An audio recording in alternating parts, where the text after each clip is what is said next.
We went on a day trip to Manuel National Park. Please note they are now closed Tuesdays, last I checked. Short of actually going to the Amazon or dedicating serious time for a very hard journey to a place like Corcovado, this is known as one of the most accessible and maybe one of the best places you can go to see tropical wildlife in the Americas. Certainly North America. Definitely a must-see.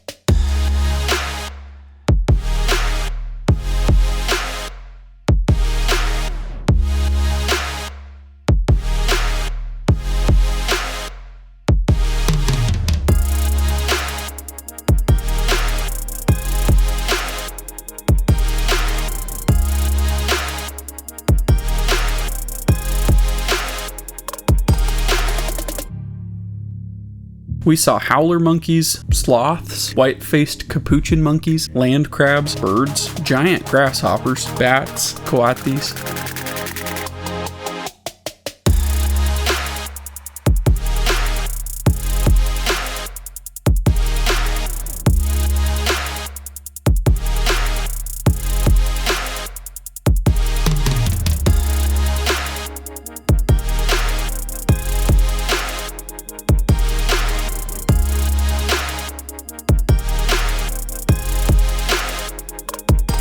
We got the 12% of the world population of bats in Costa Rica. It's actually, Costa Rica is like a paradise for bats on trees, thanks to these guys. Also, they are pollinators. They kill the insects, that's the number one actually function. They are seed dispersers. The one that you just saw is called common tent-making bats. You don't have to book a guide, but I do strongly recommend it. And I'm a tightwad. There were animals that I would have walked right past. Not to mention, the guide brought insights about the area, the ecosystem, the plants and animals, stuff I would not have known. The tour was a very small group, and our guide brought a telescope for the group to use. Great tour, and definitely recommend getting a guide like Jeremias at Waku Tours. Bats in Costa Rica, they are not blind. They are sleeping with their eyes open, which means that one part of their brain is active, and the other part actually is going to be like completely shut down.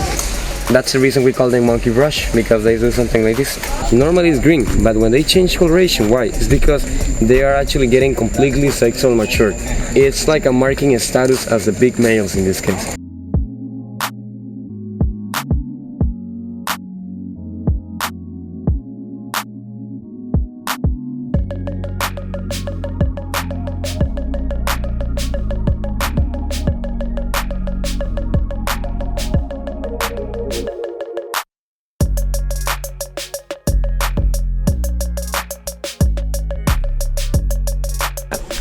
And with the big claw, it's gonna start to hit the ground.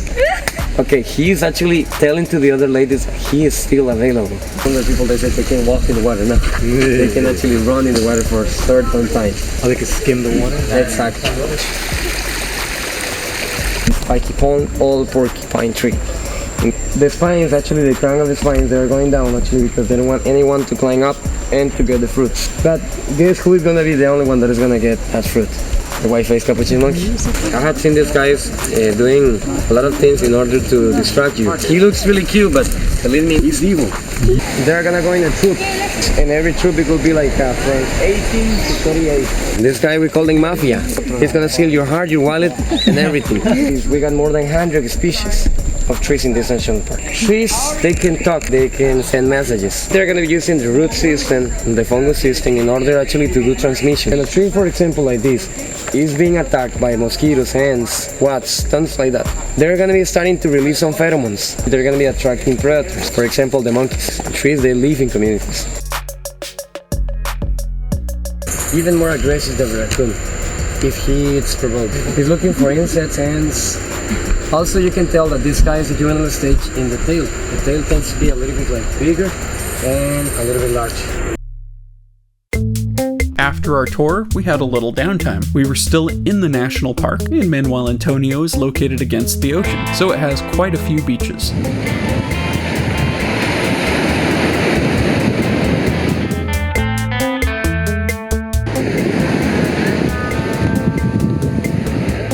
For a late lunch, we went to El Avion, or the Airplane. This is a bar and grill built inside, around, and over a Cold War era C-123 Fairchild cargo plane. The upper deck has a beautiful view of the Capos area. Great food, prices typical to the United States. It was nice to sit back and watch the sailboats duck around the coastline and the rocky island.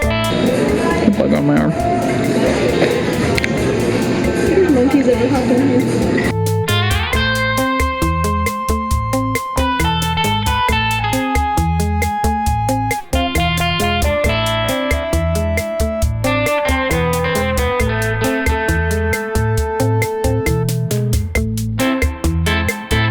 That evening, we didn't have anything specific planned, so we got a traditional Costa Rican dinner in Jaco, and then got macaroons and explored the souvenir shops of Jaco. I don't think we can eat all of this. You don't think so? It's huge. Mexico? Oh, Chinatown from that.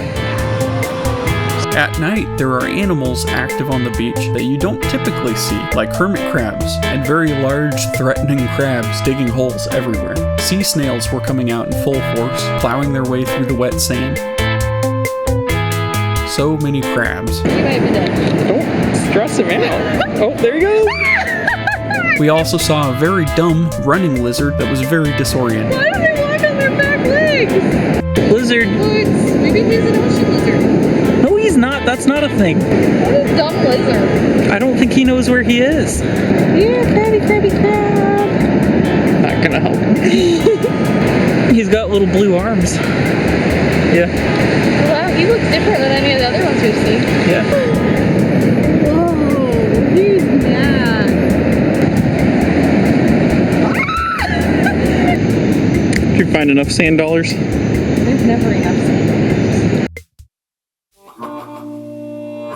Sometimes the birds woke us up early in the morning. Just outside of our cottage's property, there are lots of great green macaws. These parrots love to play in the trees and squawk at each other and look for fruits and nuts. I watched them for a while until some fire ants climbed up my leg and started to bite me.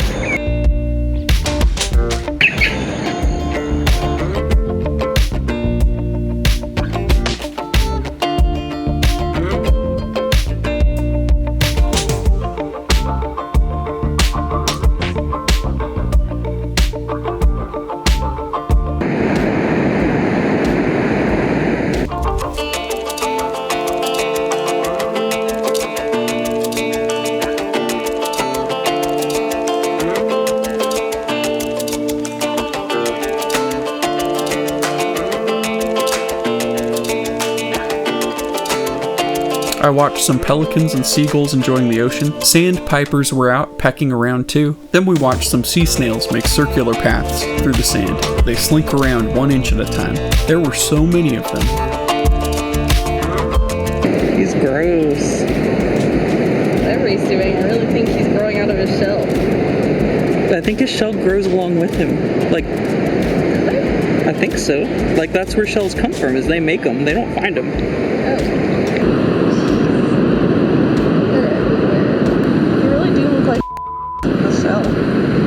Oh, wow, he folds up in there pretty good. Just come down, see if he comes back out. Probably not. He thinks a bird's trying to eat him. Oh, is it like snail catching season?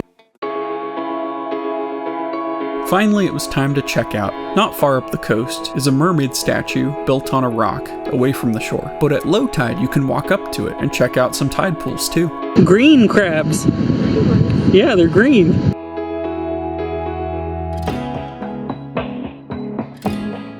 It's so rocky down here. I don't know. That's probably why they've got the mermaid down here, because they have a rock to put her on. After getting arepa burgers in nearby Alajuela City, our last accommodation in Costa Rica was a simple apartment located close to the airport.